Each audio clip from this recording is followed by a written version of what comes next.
it's important to remember his words, all of them so appropriate, one time or another. Today, I remember him saying, "True peace is not merely the absence of tension, it is the presence of justice." I particularly am drawn to that phrase because one of my favorites that I have in my office is Pope Paul VI. He said, "If you want peace, work for justice." The connection is very clear. Justice is called for as we address the act of insurrection that was perpetrated against the Capitol complex last week.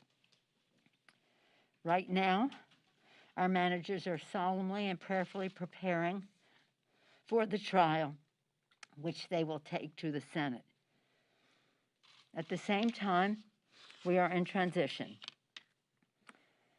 With a COVID relief package, President-elect Biden announced last night he is delivering on what he said when he was elected. Help is on the way.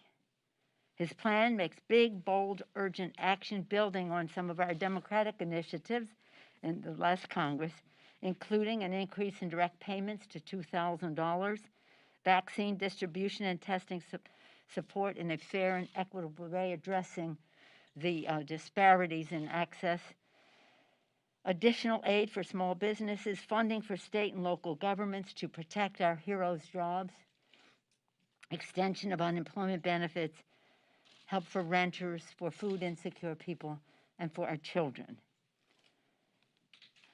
As the last jobs report of the Trump administration shows, the need could not be more urgent. Moody Analytics says, this morning, they say that this package, the rescue and recovery package put forth by Joe Biden last night, this package will take us to full employment by 2021, one full year earlier than it would occur without it. 2021 versus 2022, one full year earlier. In just 5 days, Joe Biden and Kamala Harris will be sworn in as President and Vice President of the United States. Following the attack last week on the Capitol complex, there's been unprecedented mobilization of security in the Capitol. I want to express gratitude to our Capitol Police, to the National Guard who are present here to protect our democracy. They have shown great courage. We're very proud of them, and I was honored to be able to extend gratitude to them in person on behalf of the Congress. We must subject this whole complex, though, to scrutiny in light of what happened and the fact that the inauguration is coming. To that end, I have asked retired Lieutenant General Russell Honore to lead an immediate review of security infrastructure, interagency processes, and command and control. The general is a respected leader with experience dealing with crises. As a former Vice Director for Operations, J3, with the Joint Chiefs of Staff, his focus was military support to civilian authorities. And he has experience with the National Capital Region's security. House leadership has worked with General Honore, seen up close and personal his excellent leadership at the time of Katrina. Particularly Mr. Kyburn was the head of our Katrina task force. So he and I and others know full well how fortunate we are that the general has accepted as willing to do this. Members are moving forward with strong oversight from committees, of course, to have after-action review. There is strong interest in the Congress in a 9/11 type commission, an outside commission, to conduct that after-action review. In the meantime, I'm very grateful to General Honore for taking on this responsibility. I find this to be a very emotional time. I've said to the members, we're very passionate to our reaction to this assault on our democracy, on this temple to democracy. We're very passionate about our reaction, but we must be very dispassionate in how we make decisions to go forward for security, security, security. As I see many of the films and the incitement of it all by the President of the United States, but as you see the film, one figure, oh, so many disgusting images, but one figure of a man in a shirt with Auschwitz on it. Auschwitz. Work equals freedom to Auschwitz. This is in this January, 1 year ago. I had the privilege of bringing a delegation in January to Yad Vashem, the Museum of the Holocaust in Israel, to join heads of state. I came as the head of this Congress to observe the 75th anniversary of the liberation of Auschwitz-Birkenau. On the way to Israel, I brought the delegation to Auschwitz and Birkenau. Probably one of the most transformative national security visits that we have made. All of our travel outside the country is about our national security. And so was that. To see the dehumanizing of people that was perpetrated there was so overwhelming. To see this punk with that shirt on and his anti-Semitism that he has bragged about, to be part of a white supremacist raid on this Capitol, requires us to have an after-action review, to assign responsibility to those who were part of organizing it and incentivizing it. In the meantime, we're grateful to General Honore for making some recommendations to us on how we can keep our members safe, our staff safe, the people who make the building function, our custodians and the rest, who had to clean up after this insurrectionist mob. But security, we take an oath to protect and defend the Constitution, our democracy. And that is what we will do. And we will protect all of those who are here to honor their oath of office. Questions? Yes, ma'am? Thank you, Madam Speaker. Can you tell us a couple things on scheduling? Is there any update on when you might send the article of impeachment to the Senate? And secondly, can you tell us how quickly the House might take up President-elect Joe Biden's recovery package? Well, let me start with that. We're very pleased with what the Vice President put forth last night. I'm eagerly awaiting some of the particulars of the vaccine proposal that will come out this afternoon, because this is a matter of complete urgency. As the Vice President said last night, this administration, the Trump administration, handled the distribution of the vaccine in a very disappointing way. He used stronger language. But now we have to move on and do it in the right way, and that will require resources, which will require legislation. How it will be done effectively, we'll know more about. I have some idea about it because we've made suggestions in that regard.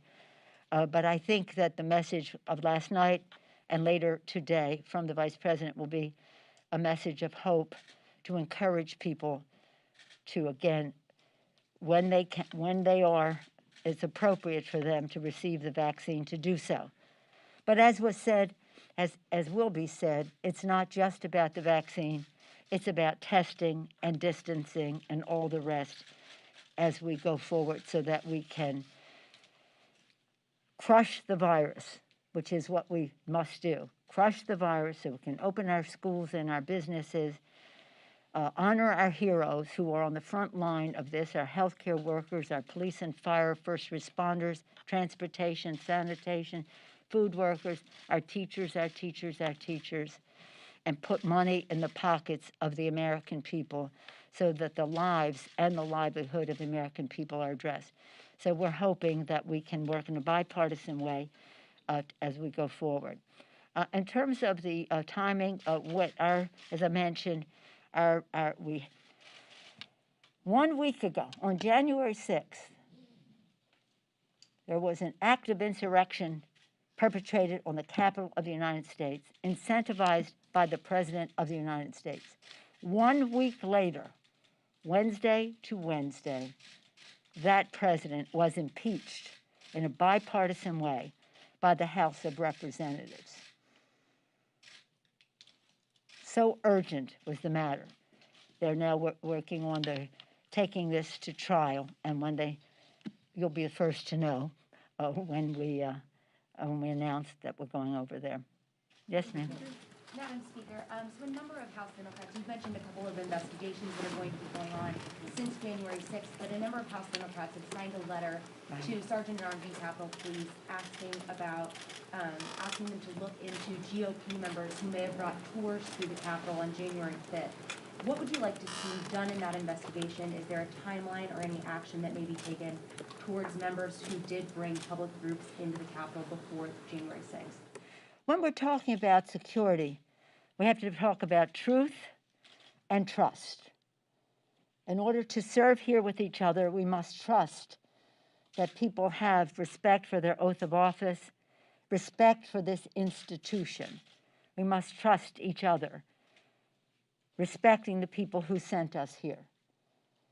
We must also have the truth, and that will be looked into. If in fact it is found that members of Congress were accomplices to this insurrection, if they aided and abetted the crime, there may have to be actions taken beyond the Congress and in terms of prosecution for that. Yes, sir. We all are seeing the extraordinary security measures now in place here on the Capitol and really throughout much of the district. I'm just wondering your level of comfort about next week's inauguration. Let me just say, and thank you for the question, as a member of the JSIC, the committee that prepares for the inauguration, for a long time now, weeks, it has been determined that we would have a very small inauguration because of COVID. That in order to have the distancing and the rest on the platform and then some people down below, it would be necessary to limit it. I don't know if they have publicly released the numbers, so I won't, but a very small number of people, a tiny percentage of the people participated before. Most disappointing because obviously we're excited about nominating a new president of the United States, but not at the risk of people's health and well-being and indeed their lives. So this is always going to be small. Now with the insurrection of last week, it is necessitated by security to have more security, but it hasn't changed the nature of the swearing in. I think it's important for people to know that. This is not a concession to the terrorist. It is a recognition of the danger of COVID. Again, I'm in close touch with, I will be again for like the third time in 2 days with the Secretary of the Army, spoke with the head of the Secret Service last night. We all want to be sure that the requests that are made by the Capitol Police are being honored by those who are in a position to meet the needs. It depends on the intelligence, and we have to have more security than the intelligence might warrant. I think in this case, redundancy may be necessary. Not too much, but enough. Speaker, Yes, sir. Madam Yes, sir. Speaker, first off, the Republicans are saying that as far as the metal detectors are concerned, that the danger on January 6th came from the outside, not the inside. And secondly, as far as the Speaker's lobby is concerned, totally different issue. When can we expect that to be opened for us? And will it be when the pandemic ends? And when do you see that happening as far as? It won't be 1 minute before it is safe to do so from a COVID and a security standpoint, or 1 minute later than that. Yes, sir. Madam Speaker, while Representative Ryan's subcommittee will be investigating the Capitol Police. I'm sorry? While Representative Ryan's subcommittee will be investigating the Capitol Police. Oh, Ryan, Tim Ryan. Ryan, For benefit of the legislative branch of the Appropriations Committee, yes. At the bare minimum, what would you like to see in reforms of the U.S. Capitol Police, especially in light of allegations from members of the caucus of institutional racism within the police force and also maybe even collusion in the insurrection? What reforms would you like to see? Well, I think the investigation is central. That has to come first. But there will be, in addition to Mr. Chairman Ryan's Ledge Branch Committee, we have Homeland Security Committee. We have issues that relate to intelligence from Judiciary and Intelligence Committee. We have the Armed Services Committee. So there'll be a full, the committees will be doing their oversight in many different ways. And of course, the Appropriations Committee and the Oversight Committee have overarching responsibility. But again, the investigation will tell us what we need to know to have truth so that we can trust the system that we have here. And it's so sad. Imagine like 10 days ago, as I said, we really lost our innocence in this because we always prepared to protect and defend from all enemies, foreign. But the Constitution also says, and domestic. And now we have to protect ourselves from enemies domestic. How close within? The investigation will let us know. I said.